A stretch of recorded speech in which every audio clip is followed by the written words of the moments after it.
నమస్తే welcome to D news నేను మీ ఆదిలక్ష్మి వేసవిలో పక్షులు జంతువులు నీటి కోసం ఇబ్బంది పడకుండా వాటి సంరక్షణ కోసం వివిధ ప్రాంతాల్లో చెట్లకు నీటి వసతి ఏర్పాటు చేసే చర్యలు తీసుకోవడం జరిగిందని జిల్లా కలెక్టర్ తమీం అన్సారియా అన్నారు ఒంగోలు నగరపాలక సంస్థ కార్యాలయ ఆవరణలో వేసవిని దృష్టిలో ఉంచుకొని మూగ జీవాలకు నీటి ఏర్పాట్ల కోసం తొట్లు ముంతలను పంపిణీ కార్యక్రమం చేపట్టారు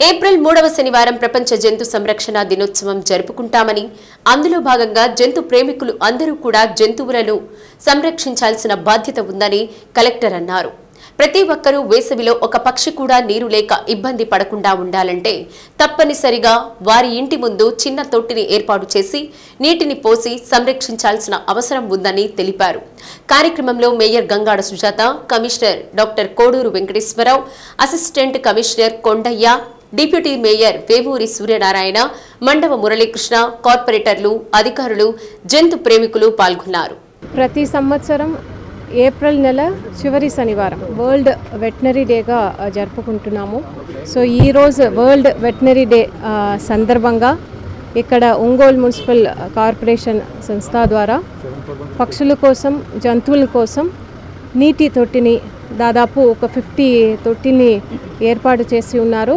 అదేవిధంగా పక్షుల కోసం కూడా నీటి సరఫరా చేయడానికి ఏర్పాటు చేయడం జరిగింది చాలా సంతోషంగా ఉంది ఎందుకంటే ఇప్పుడు సమ్మర్ సీజన్ ఎక్కువ మనము ప్రజల కోసం చలివేంద్రం అవి అన్నీ కూడా ఏర్పాటు చేసుకున్నాము వాటితో పాటు మనకున్న ఇక్కడ ఉన్న జంతువులు పక్షుల కోసం కూడా సమ్మర్ సీజన్స్ వారు కూడా ఈక్వల్లీ ఇబ్బంది పడతారు కాబట్టి దాన్ని గుర్తించి జంతువుల కోసం పక్షుల కోసం నీటి ప్రొవైడ్ చేయడానికి ఇటువంటి కార్యక్రమం ఏర్పాటు చేసినందుకు ఒంగోలు మున్సిపల్ కార్పొరేషన్స్ అదేవిధంగా మన డిస్ట్రిక్ట్లో ఉన్న అనిమల్ వెల్ఫేర్ అనిమల్ లవర్స్ అందరికీ కూడా ముఖ్యంగా ఇక్కడ సేవ్ ద అనిమల్ ఫౌండేషన్ చాలా యాక్టివ్గా అనిమల్ వెల్ఫేర్లో ఇక్కడ పనిచేస్తున్నారు సో అందరికీ కూడా ఈ సందర్భంగా అభినందనలు తెలియజేస్తూ అదేవిధంగా జిల్లా ప్రజలు అందరూ కూడా మీకున్న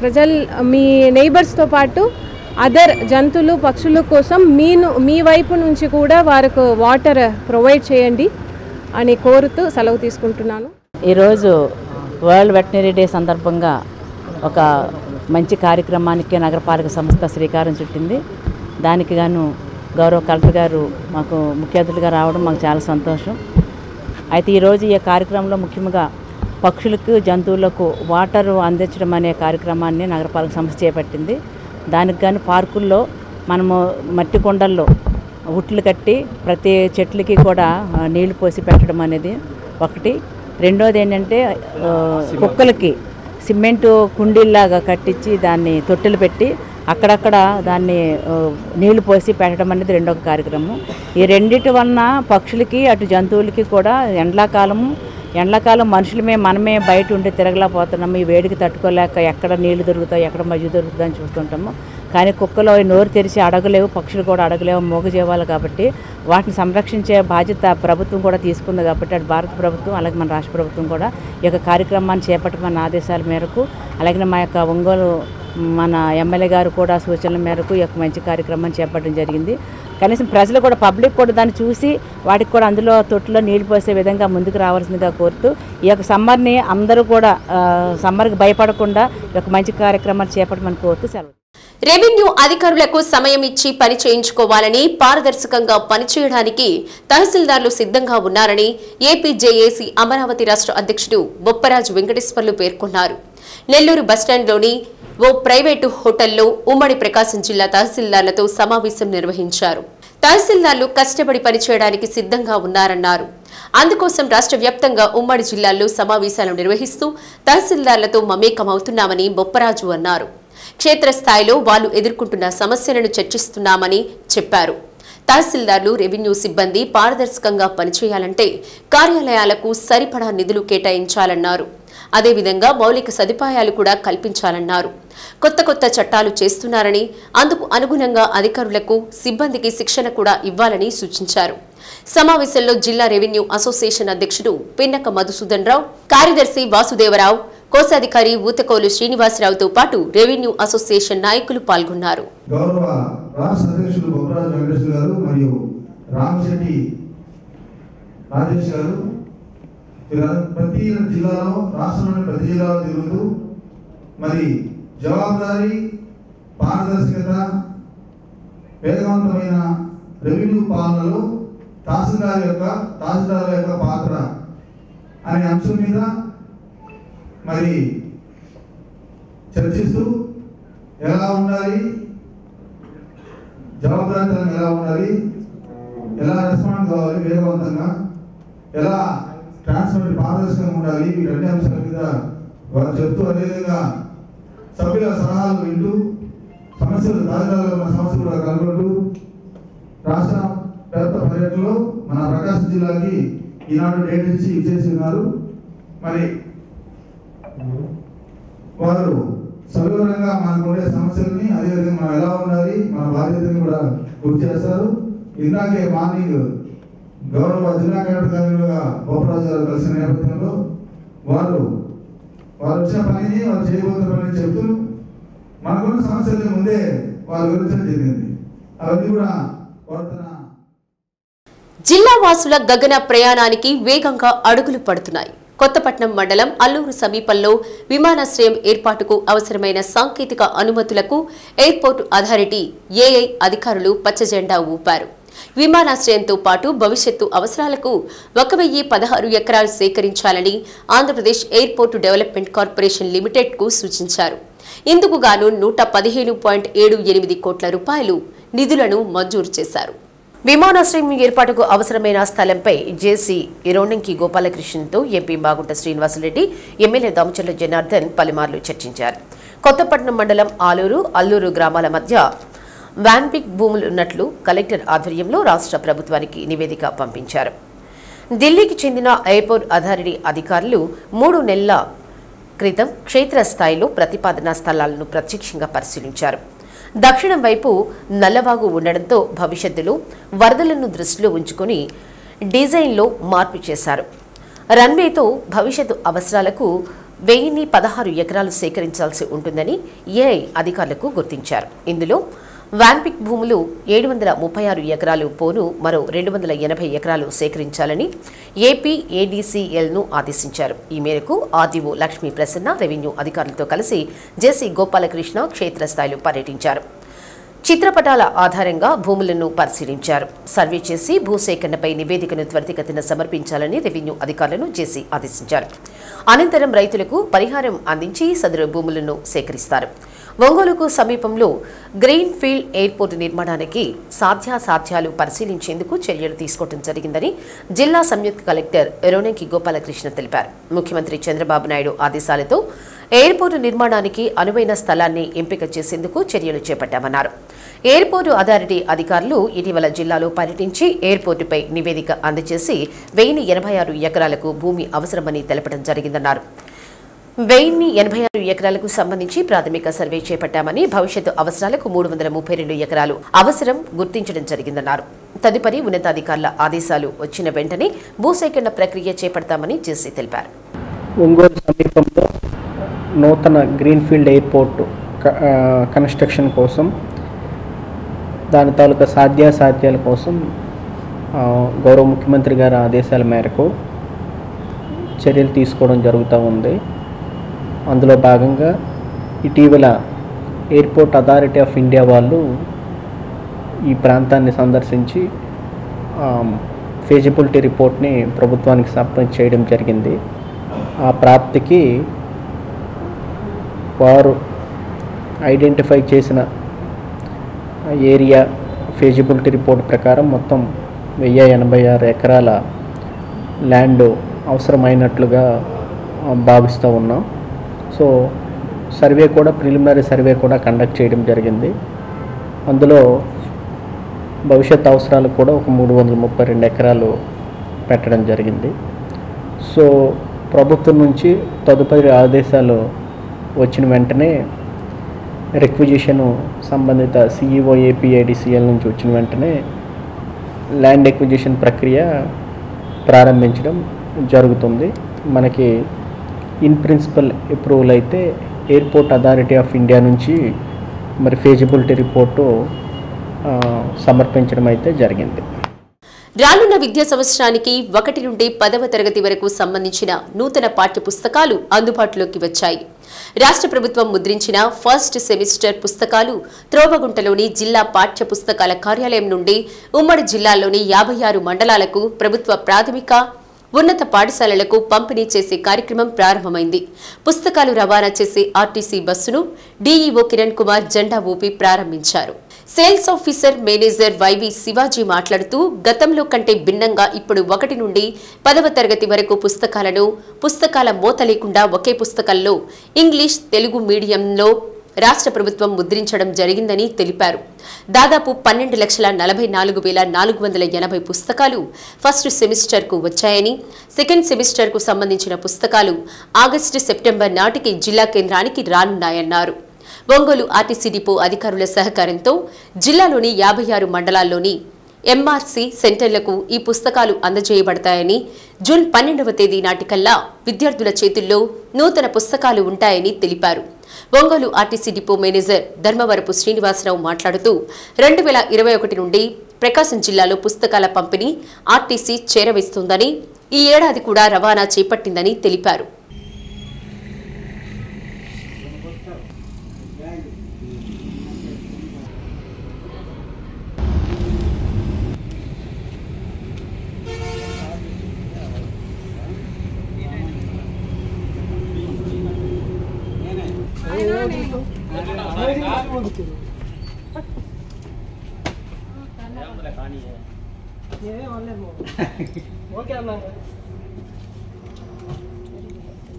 గత 5 సంవత్సరాల నుంచి government text books, note books అన్నీ కూడా ఏపీఎస్ఆర్టీసీ ద్వారానే రవాణా చేయబడుతున్నాయి.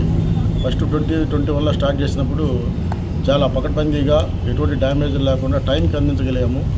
అది ఆసరా చూసుకొని మేము చాలా చక్కగా అందజేస్తున్నామనేది గమనించి ఆ సంవత్సరం నుంచి కూడా ప్రతి సంవత్సరం ఏపీఎస్ఆర్టీసీకే గవర్నమెంట్ టెక్స్ట్ బుక్స్ మండలాలకి అందించడానికి ఆదేశిస్తున్నారు. అదేవిధంగా భాగంగానే ఈ సంవత్సరం కూడా ఆర్టీసీ ద్వారా గవర్నమెంట్ టెక్స్ట్ బుక్స్ అన్ని మండల ఎంఆర్సీ సెంటర్లకి తరలించడానికి ఈరోజు ప్రారంభించబడింది. ఫస్ట్ స్పెల్లో దాదాపు 13 లక్షలు, మళ్ళీ సెకండ్ స్పెల్ కూడా ఉంటుంది. వీటన్నిటి కూడా సార్ వాళ్ళు ఏదైతే నిర్ణయించారో 10 రోజుల గడువులోనే ఆ ఎంఆర్సీ సెంటర్లకి మనం ట్రాన్స్ఫర్ చేయడానికి అన్ని విధాల ప్రయత్నం చేస్తున్నాం. ఖచ్చితంగా దాన్ని మేము కంప్లీట్ చేయగలమని ఆశిస్తున్నాం. ఇక్కడ నుంచి పాఠ్య పుస్తకాలు ఎన్టీ బుక్స్ ఉమ్మడి ప్రకాశం జిల్లాకి 56 మండలాలకు సరఫరా ఆర్టీసీ వారి ద్వారా గవర్నమెంట్ డైరెక్టర్ గారి ఉత్తర్వులను అనుసరించి ఆర్టీసీ వారి బస్సు ద్వారా మండల పాయింట్కి, ఎంఆర్సీ పాయింట్లు 56 మండలాలకి ఉమ్మడి ప్రకాశం జిల్లాకి పంపటం జరుగుతున్నది. నేటి నుంచి పుస్తకాలు 1వ తరగతి నుంచి 10వ తరగతి వరకు bilingual system, English medium, Telugu medium కలిపి ఒక పేజీలో ఇంగ్లీషు, ఒక పేజీలో తెలుగు రాష్ట్ర ప్రభుత్వం వారు ముద్రణ ఏర్చడం జరిగింది. దీనికి గాను లాస్ట్ ఇయర్ కంటే పిల్లలకి సౌకర్యంగా బుక్స్ 3 పుస్తకాలు, 3 నుంచి 4 వరకు 5 వరకు 5లో పుస్తకాలు 3 పుస్తకాలు ఉంటాయి. తర్వాత 6వ తరగతి నుంచి 8 దాకా 5 పుస్తకాలు 6 పుస్తకాలు ఉంటాయి. 10th మామూలుగా ఈ సంవత్సరం మారలేదు. 1వ తరగతి నుంచి 9వ తరగతి వరకు బుక్స్ మారినాయి. కొత్త బుక్స్ విధానం ప్రవేశపెట్టారు మన గవర్నమెంట్ వారు. ఈ రోజు నుంచి ఎంఆర్సీలకి 15 రోజుల్లోపు విడుదల చేసేస్తాం. ఎంఆర్సీలకి అక్కడి నుంచి 1 వారం లోపు స్కూల్ పాయింట్కి వెళ్ళిపోతాయి. వచ్చే జూన్ 12 నాటికి పిల్లవాడి చేతిలో పుస్తకం ఉండే విధానంగా మన ప్రభుత్వం వారు ప్రణాళిక చేసి ఉన్నారు. దాన్ని బట్టి ముందుగానే ప్లాన్డ్గా పిల్లలకి సౌకర్యంగా పంపించి ఈ డిపో నుంచి పుస్తకాలు పంపడం జరిగింది. టీడీపీ నేత నాగులుప్పలపాడు మాజీ ఎంపీపీ ముప్పవరపు వీరయ్య చౌదరిని 4 దుండగులు ఒంగోలులో 4 రోజుల కిందట దారుణంగా హత్య చేశారు. 53 సార్లు కత్తితో పొడిచి అత్యంత పాశవికంగా అతని ప్రాణాలు తీశారు. రాష్ట్ర వ్యాప్తంగా సంచలనం సృష్టించిన ఈ హత్య కేసు దర్యాప్తు ఒక కొలిక్కి వస్తోంది. ఇందుకు ఒక స్కూటీ కీలకంగా మారింది. వీరయ్య చౌదరి హత్య చోటు చేసుకున్న వెంటనే అతని ప్రత్యర్థిని పోలీసులు అనుమానించారు. విచారణకు హాజరు కావాలని కోరడంతో అతను వెంటనే పోలీసుల వద్దకు వెళ్లాడు. హత్య జరిగిన రోజు నుండి అతను వారి అదుపులోనే ఉన్నాడు. అయినప్పటికీ తనకేమీ తెలియదని, ప్రమేయం లేదని పోలీసులను నమ్మిస్తూ వచ్చాడు. మరోవైపు ఉప్పుగుండూరు రేషన్ మాఫియా డాన్ది అదే పరిస్థితి. ఇక వీరిని పక్కన పెట్టి పోలీసులు ఇతర కోణాలపై దృష్టి సారించారని భావిస్తున్నారు. ఈ తరుణంలో స్కూటీ దొరకడంతో కీలక ఆధారాలు లభ్యమయ్యాయి. దీంతో పోలీసు విచారణ ఊపందుకుంది. వీరిలో పోలీసులు అదుపులో ఉన్న కీలక నిందితుడు అమెరికా గ్రీన్ కార్డు ఉన్న వ్యక్తి కావడం, ఈ నెల 29న అక్కడికి వెళ్లేందుకు టిక్కెట్లు సిద్ధం చేసుకున్నట్లు పోలీసులు గుర్తించారు. అంతా తాము అనుకున్నట్లు జరిగితే అతను అమెరికా వెళ్లేవాడే. ఇంతలోనే కథ అడ్డం తిరిగి అతను అడ్డంగా దొరికిపోయాడు. వీరయ్యను మంగళవారం రాత్రి 7:40 సమయంలో హతమార్చారు. సమాచారం అందిన వెంటనే పోలీసులు రంగంలోకి దిగారు. సీసీ ఫుటేజీలు పెద్దగా లభ్యం కాకపోవడం, కొన్ని చోట్ల వాహనాల నెంబర్లు కనిపించకపోవడంతో గుర్తించడం కష్టమైంది. నిందితులు వెంకటేశ్వర కాలనీ నుండి తిరిగి కర్నూలు రోడ్లోకి వచ్చి పేర్నమిట్ట దిశగా వచ్చారనే అంచనాలతో ఆ మార్గాల్లోని సీసీ కెమెరాల్లో నమోదైన దృశ్యాలను పరిశీలించినా ఫలితం లేకపోయింది. ఆయా మార్గాల్లోని సీసీ ఫుటేజీతో పాటు హత్య చోటు చేసుకున్న సమయంలో వీరయ్య చౌదరి కార్యాలయం సమీపంలోని ఫోన్ కాల్స్ డేటా విశ్లేషణపై దృష్టి సారించారు. ఇంతలోనే చీమకుర్తి నుండి కీలక సమాచారం లభ్యమైంది. అక్కడ ఆర్ఎస్ ధాబా వద్ద అనుమానాస్పదంగా నిలిపి ఉన్న స్కూటీని హైవే మొబైల్ కానిస్టేబుల్ గుర్తించారు. రక్తపు మరకలు ఉండడంతో ఒంగోలు హత్య కేసుకు సంబంధం ఉన్నదిగా అనుమానించి అధికారులకు సమాచారమిచ్చారు. అక్కడి నుండి కేసు దర్యాప్తు ఒక్కసారిగా ఊపందుకుంది. స్కూటీ లభించిన తర్వాత పోలీసులు దర్యాప్తును వేగం చేశారు. ప్లేటుపై నెంబరు అస్పష్టంగా ఉండడంతో వివరాల కోసం ప్రయత్నించారు. ప్రత్యామ్నాయ మార్గాల ద్వారా యజమానిని గుర్తించి విచారించారు. ఒంగోలుకు చెందిన సదరు వ్యక్తి తాను 2 ఏళ్ల క్రితమే నగరానికే చెందిన వినోద్కు విక్రయించినట్లు తెలిపారు. వాహనం డిక్కీలో లభ్యమైన చరవాణి నెంబర్ను పోలీసులు పరిశీలించి విశ్లేషించారు. ఆ నెంబర్ నుండి హత్య కేసులో ఆరోపణలు ఎదుర్కొంటున్న అమ్మనబ్రోలు గ్రామవాసి దేవేంద్రనాథ్ చౌదరికి పలుమార్లు ఫోన్ కాల్స్ వెళ్లినట్లు గుర్తించారు. హత్య జరిగిన రాత్రి వినోద్ విశాఖకు వెళ్లి అక్కడ ఫోన్ స్విచ్ ఆఫ్ చేసినట్లు తెలిసింది. ఇతను వీరయ్య చౌదరి హత్యలో ప్రత్యక్షంగా పాల్గొన్న వారిలో ఒకరిగా పోలీసులు భావిస్తున్నట్లు సమాచారం. నిందితుడు సుమారు 8:30 సమయానికి చీమకుర్తి బైపాస్కు చేరుకుని అక్కడ దాబా వద్ద స్కూటీ వదిలి ఆర్టీసీ బస్ ఎక్కి పొదిలి వైపు వెళ్లినట్లు గుర్తించారు.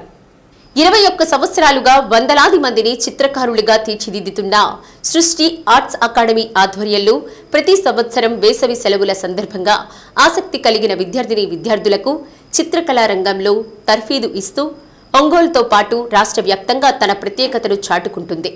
ఈ సందర్భంగా నిర్వాహకులు తిమ్మిరి రవీంద్ర ఆధ్వర్యంలో నేటి నుండి సెయింట్ థెరిసా స్కూల్లో సమ్మర్ క్యాంపును ప్రారంభించారు.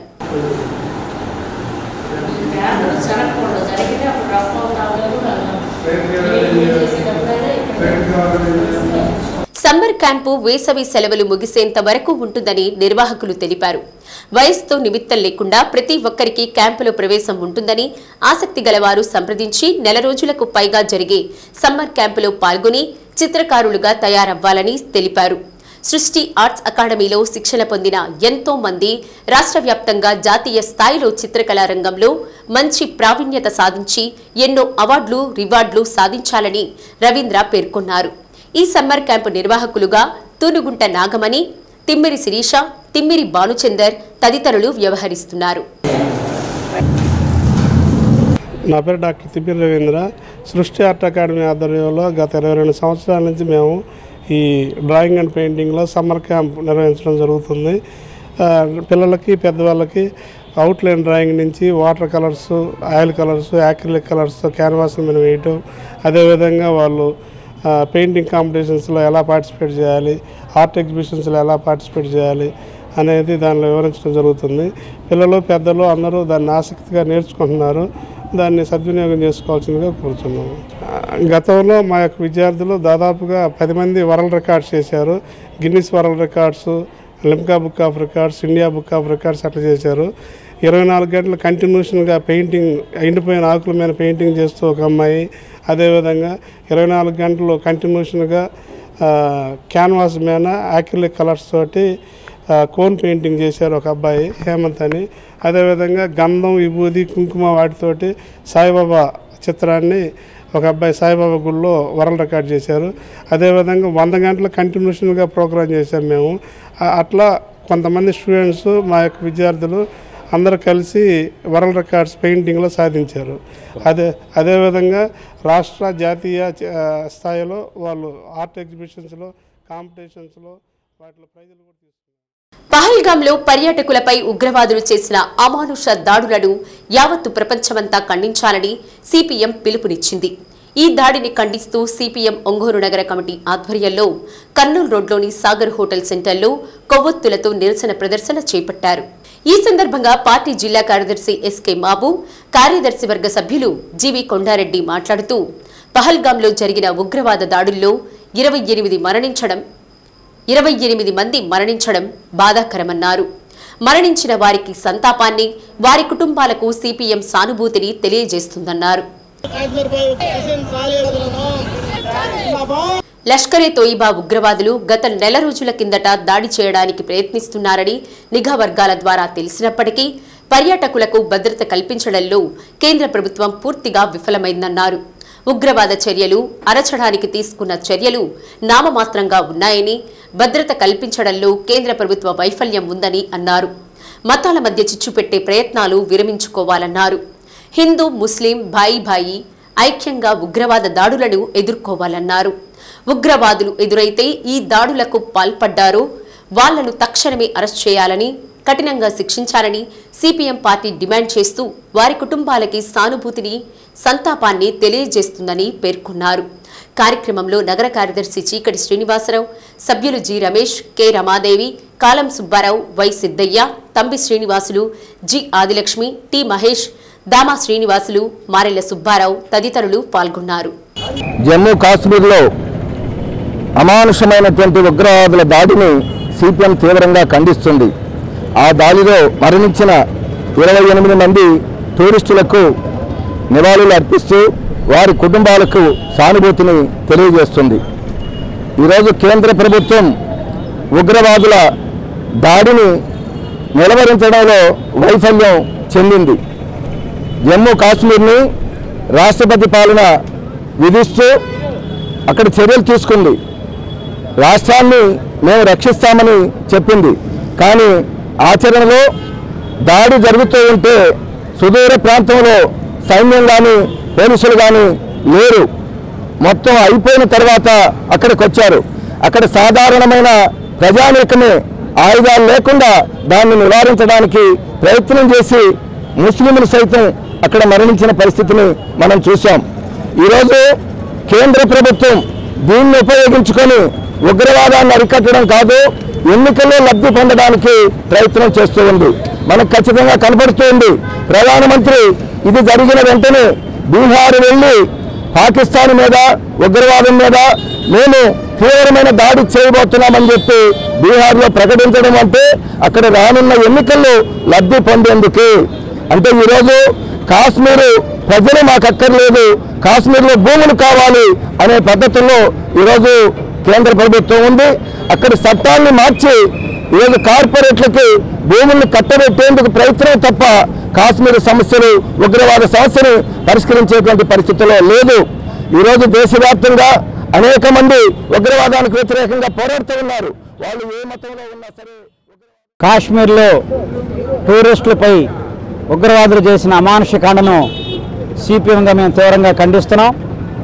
ఈ హత్యాకాండలో మరణించిన కుటుంబాలకి సంపూర్ణ సానుభూతిని ప్రకటిస్తున్నాం. వాళ్ళ కుటుంబానికి ధైర్యాన్ని చెప్తున్నాం.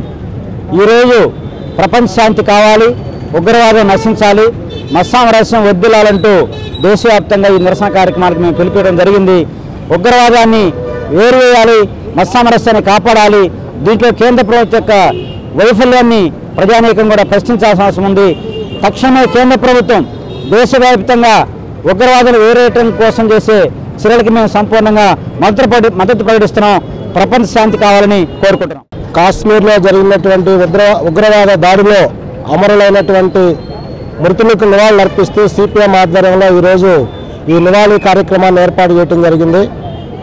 కేంద్ర ప్రభుత్వం కాశ్మీర్లో ప్రశాంతంగా ఉన్నటువంటి కాశ్మీర్ మీద ఈ ఉగ్రవాద చర్యలకు పాల్పడే వాళ్ళ మీద ఎటువంటి చర్యలు చేపట్టలేదు. ఈ రోజుకి 3 రోజులైనా ఎవరైతే దాడి చేశారో వాళ్ళని పట్టుకోలేదు, వాళ్ళని శిక్షించలేదు, తగిన చర్యలు చేపట్టలేదు. కయ్యానికి కాలు దేవినట్టుగా పాకిస్తాన్ మీద తిరిగి మళ్ళీ దాడి చేయడానికి కలలో కూడా ఊహించినటువంటి దాడులు చేస్తామని చెప్పేసి ప్రతిఘాట దాడులు చేసి ప్రజల మధ్య రెచ్చగొట్టేటటువంటి చర్యలకు పాల్పడటం అనేది సరైనది కాదు. కళాకారులను ప్రభుత్వాలే గుర్తించి ఆదుకోవాలని ఆంధ్రప్రదేశ్ ప్రజానాట్య మండలి రాష్ట్ర గౌరవాధ్యక్షులు నల్లూరి వెంకటేశ్వర్లు అన్నారు. ఒంగోలు సిబిఎన్ రీడింగ్ రూమ్ ఆవరణలో Sri Nagineni Narasimha Rao arts and association సంస్థ ఆధ్వర్యంలో కందుకూరి విశిష్ట పురస్కారాన్ని అందుకున్న మిడసల మల్లికార్జునరావు అభినందన సభను ఘనంగా నిర్వహించారు. సభకు కనమాల రాఘవులు అధ్యక్షత వహించారు. మా నాగినేని నరసింహటువంటి మీ అందరూ కూడా నేను కార్యదర్శిని మాత్రమే.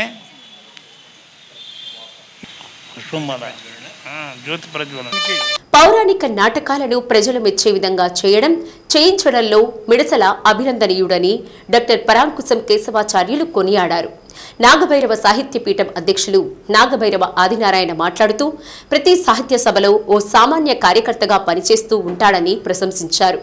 కార్యక్రమంలో తేళ్ల అరుణ, నూనె అంకమరావు, కుర్రా ప్రసాద్ బాబు, క్లబ్ అధ్యక్షులు ఈదుపల్లి గున్నాదం, కార్యదర్శి కె రాధాకృష్ణ, ఆరిగ వీరప్రతాప్, సింహాద్రి జ్యోతిర్మయి, యువి రత్నం తదితరులు మిడసల సేవలను కొనియాడారు. సభకు ముందు రాజేష్ దంపతులు పాడిన పాటలు, చందు డాన్స్ అకాడమీ చిన్నారులు చేసిన నృత్యాలు సభికులను విశేషంగా ఆకట్టుకున్నాయి. కార్యక్రమానికి కొప్పోలు వెంకటేశ్వర్లు, మెడబలిమి సాంబశివరావు, దామవరపు ముసలయ్య, కోవెలగుంట్ల బాలకోటయ్యలు నిర్వహణ సహకారాన్ని అందించారు.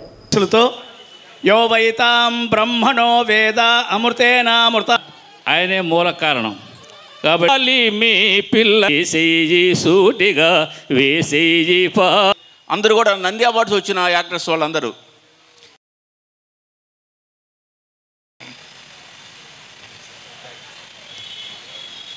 నాగినేని నరసింహారావు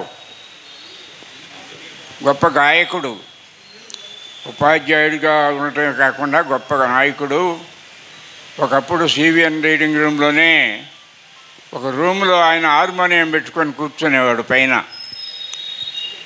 సంగీత ప్రియులందరూ కూడా వచ్చి అక్కడ పద్యాలు పాటలు పాడుతూ ఉండేవాళ్ళు. నాగినేని నరసింహారావు గారు కాలం చేసిన తర్వాత ఆయన అభిమానిగా ఉన్నటువంటి మన మిడసల మల్లికార్జున గారు ఆయన పేరుతో ఒక సంస్థను పెట్టి సాంఘికమైనటువంటి కళారంగానికి సంబంధించిన కార్యక్రమాలు నిర్వహించడం అభినందనీయం. కొన్ని సంవత్సరాల నుంచి ఈ కార్యక్రమాలు నిర్వహిస్తున్నాడు మిడసల మల్లికార్జున గారు. మల్లికార్జున కూడా సంఘ సేవ తత్పరత ఉన్నటువంటి వ్యక్తి. ఆయన స్వగ్రామం పేర్నమెట్ట. మిడసల మల్లికార్జున గారిది స్వగ్రామం పేర్నమెట్ట. అయినా తనకు ఉన్నటువంటి సంగీత అభిమానంతో, ఈ కళారంగం యొక్క అభిమానంతో ఇక్కడ సిబిఎన్ రీడింగ్ రూమ్ నిత్యం వచ్చి కళాకారులతో కలవటం, మాట్లాడుకోవటం, కొన్ని కార్యక్రమాలు నిర్వహించడం చేస్తూ ఉంటాడు. కందుకూరి వీరేశలింగం గారు గొప్ప సంఘ సంస్కర్త. మన తెలుగు ప్రజలు గర్వించదగినటువంటి వ్యక్తి కందుకూరి వీరేశలింగం గారు. ఆయన పేరుతో ప్రభుత్వం కొంతమంది సంఘ సేవకులకి అవార్డులు ఇవ్వటం అనేది అభినందించదగిన విషయం. మనందరం కూడా ప్రభుత్వాన్ని అభినందించాలి అలాంటి విషయాల్లో. అందువల్ల అలాంటి సందర్భంలో మిడసల మల్లికార్జున గారికి ఈ కందుకూరి అవార్డు ఇవ్వటం జరిగింది ప్రభుత్వం, రాష్ట్ర ప్రభుత్వం. ఆ సందర్భాన్ని జరిగింది. మిడసల మల్లికార్జునకి అవార్డు ఇవ్వటం అనేది 100కి 100 పాళ్ళు సమంజసమైన విషయం. ఇంతమంది అభిమానులు వచ్చి ఆయన సంఘ సేవను అభినందిస్తూ ఆయన సెలవులు కప్పారంటే మీరు మరింత కాలం శతాధిక వత్సరాలు జీవించాలని జీవితం అంతా కూడా ఈ సాంఘిక సేవలోనే ఉండాలని మేము కోరుకుంటున్నామని చెప్పి భావించాల్సి ఉంటుంది నేను మనవి చేస్తూ కుర్తాలం శ్రీ సిద్ధేశ్వరి పీఠపాలిత శ్రీగిరి శ్రీ వెంకటేశ్వర స్వామి వారికి హైదరాబాద్కు చెందిన సుహ్రీద్ బాలాజీ మేల్ఛాట్ వస్త్రాలను సమర్పించారు. ఆలయ అర్చకులు వేద పండితులు వేద ఆశీర్వచనం చేయడంతో పాటు తీర్థ ప్రసాదాలను అందజేశారు. మేల్ఛాట్ వస్త్రాలను సమర్పించిన బాలాజీని దేవస్థానం ధర్మకర్తల మండలి చైర్పర్సన్ ఆలూరు ఝాన్సీరాణి, ధర్మకర్తలు ఆలూరు సుశీలాదేవి, సివి రామకృష్ణారావు, ఆలూరు వెంకటేశ్వరరావు, ఆలూరు లక్ష్మీకుమారి అభినందించారు.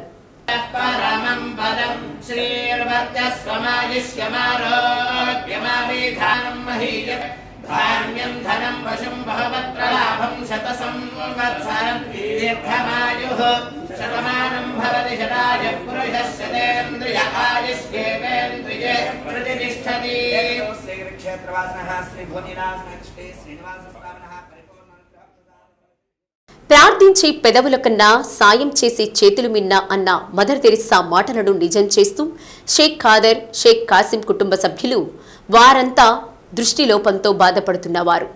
తమ లోపాన్ని అధిగమించి తాము నిర్దేశించుకున్న లక్ష్యాల సాధనకు కృషి చేస్తున్నారు. వారికి అండగా నిలిచింది మేము సైతం ఫౌండేషన్. ఒంగోలు కర్నూలు రోడ్లోని గుడ్ న్యూస్ అంధుల పాఠశాలకు 5,000 రూపాయల విలువగల నిత్యావసర సరుకులు అందజేశారు. మేము సైతం ఫౌండేషన్ చైర్మన్ జనసేన శ్రీనివాసరావు మాట్లాడుతూ భగవంతుడు మనకు ఒక లోపం ఇచ్చాడని బాధపడకుండా దానిని అధిగమించి ఉన్నత స్థాయికి ఎదగాలని ఆకాంక్షించారు. తాము సేవ చేయడానికి ఎప్పుడూ అందుబాటులోనే ఉంటామన్నారు. ప్రతి ఒక్కరూ కూడా దుబారా ఖర్చులు చేయకుండా అవసరమైన వారికి, ఆపదలో ఉన్నవారికి, నిరుపేద కుటుంబాలకు మీ వంతు కొంత సాయం చేస్తారని, సాయం చేయడం మన ధర్మమన్నారు. కార్యక్రమంలో మేము సైతం ఫౌండేషన్ సభ్యులు, గుడ్ న్యూస్ అంధుల పాఠశాల సభ్యులు, అంధుల విద్యార్థులు పాల్గొన్నారు. షేక్ ఖాదర్ మరియు కాసిం కుటుంబ సభ్యులు ఆర్థిక సహకారంతో స్థానిక ఒంగోలులోని గుడ్ న్యూస్ అంధుల పాఠశాల యందు మేము సైతం ఫౌండేషన్ వారి ఆధ్వర్యంలో 5,000 రూపాయల విలువగల నిత్యావసర సరుకులు పంపిణీ చేయడం జరిగింది. వారికి మా అంధుల పాఠశాల నుండి ధన్యవాదములు. ఈరోజు మేము సైతం ఫౌండేషన్ వారి ఆధ్వర్యంలో మా మిత్రులైనటువంటి షేక్ ఖాదర్ మరియు కాసిం కుటుంబ సభ్యుల వారి ఆర్థిక సహకారంతో గుడ్ న్యూస్ అంధుల పాఠశాల వారికి 5,000 రూపాయల విలువైనటువంటి బియ్యం, కందిపప్పు, మన ఉల్లిపాయలు ఇట్లా నిత్యావసర సరుకులు అనేది ఈరోజు పంపిణీ చేయడం జరిగింది. నిజంగా అంటే రంజాన్ పండగ రోజు మనకి ఈ కార్యక్రమం అనేది నిర్వహించడం అనుకున్నాము. కానీ వారికి టైం లేక ఈరోజు స్వయంగా ఖాదర్ గారు మరియు కాసిం గారు వారు స్వయంగా వచ్చి మీ అందరికి కూడా ఈ నిత్యావసర సరుకులు పంపిణీ చేయడం అనేది నిజంగా మేము సైతం ఫౌండేషన్ వారి తరపున ధన్యవాదాలు తెలుపుతూ, అలాగే మీరందరూ కూడా మంచిగా చదువుకోవాలి, అలాగే మీరు పాటలు పాడేవాళ్ళు కానీ అలాగే మీరు ఏ రంగాన్ని ఎంచుకున్నారో ఆ రంగంలో కూడా ముందుకు వెళ్ళండి.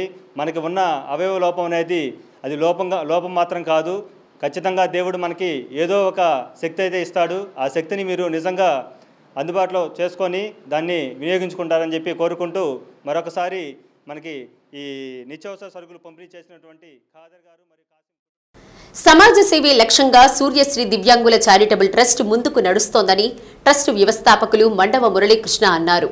ఒంగోలులోని అంబేద్కర్ భవనం సమీపంలో దివ్యాంగురాలు నాగలక్ష్మి జీవనోపాధికి ట్రస్ట్ తోడ్పాటును అందించింది. నిరుపేద దివ్యాంగురాలైన నాగలక్ష్మి జీవనోపాధి కోసం టిఫిన్ సెంటర్ ఏర్పాటు కోసం 1,00,000 రూపాయలను సహాయంగా అందించారు. నూతనంగా ఏర్పాటు చేసిన కేంద్రాన్ని ట్రస్ట్ వ్యవస్థాపకులు మండవ మురళీకృష్ణ ప్రారంభించారు.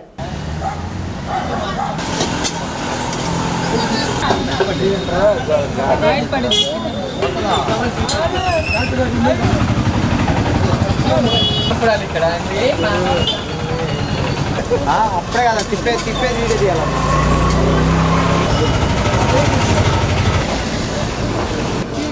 ప్రేమ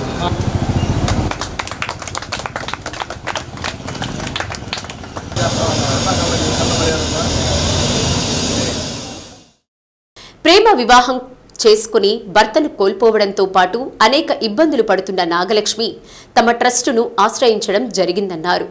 నాగలక్ష్మి ప్రారంభించిన హోటల్ లాభసాటిగా నడవాలని ఆకాంక్షించారు. కార్యక్రమంలో ట్రస్టు ప్రతినిధులు మండవ సుబ్బారావు, షేక్ షహనాజ్, సర్దార్ బాషా, మారెల్ల సుబ్బారావు, మహబూబ్ బాషా, మస్తాన్ రావు, రాయపాటి జగదీష్, చిక్కాల కిరణ్ కుమార్ తదితరులు పాల్గొన్నారు.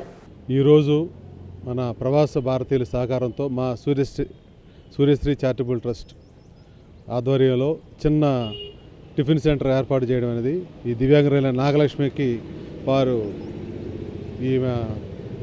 ఇది చూసి మొత్తం మా సర్దారు స్పందించి సహాయం చేసి ఈ టిఫిన్ సెంటర్ పెట్టించాడు. ఇదంతా ప్రవాస భారతీయుల సహకారంతోనే ఈ టిఫిన్ సెంటరు బాగా అభివృద్ధి చెంది వీళ్ళకి మంచి తోడ్పాటు అందించాలని కోరుకుంటూ ఈ సర్దార్ని అభినందిస్తూ అలాగే ప్రవాస భారతీయులకు మా నమస్కారం తెలుపుకుంటూ దివ్యాంగురాలు నాగలక్ష్మి తను ఒక ప్రేమ వివాహం చేసుకొని చిన్న వయసులోనే భర్తను పోగొట్టుకొని ఇద్దరు పిల్లలతో బాగా ఇబ్బంది పడుతున్నట్టు మన దృష్టికి వచ్చింది. తాను వచ్చేసి మనకు ఒక జీవనాధారంగా దయచేసి నాకు హోటల్ పెట్టించండి. ఇంతకుముందు హోటల్ చేసిన పని కూడా నాకు అనుభవం ఉంది సార్. పెట్రోల్ బంకులు కూడా పనిచేశాను, కానీ కాళ్ళు ప్రాబ్లం వల్ల ఎక్కువ జాబ్ చేయలేకపోతున్నాను. దయచేసి నాకు హోటల్ పెట్టించానని చెప్పి తన ఒక రిక్వెస్ట్ మేరకు ప్రవాస భారతమైనటువంటి తాటిమల్లి కిరణ్ మరి కొంతమంది దాతలతో మాట్లాడి 1,05,000 రూపాయలతో విలువైన హోటల్ సూర్యశ్రీ ట్రస్ట్ మీద ఏర్పాటు చేయడం జరిగింది. ఈ హోటల్లో తనకి అవసరమైన అన్ని ఏ నుంచి జెడ్ వరకు అన్ని ఇప్పించడం జరిగింది.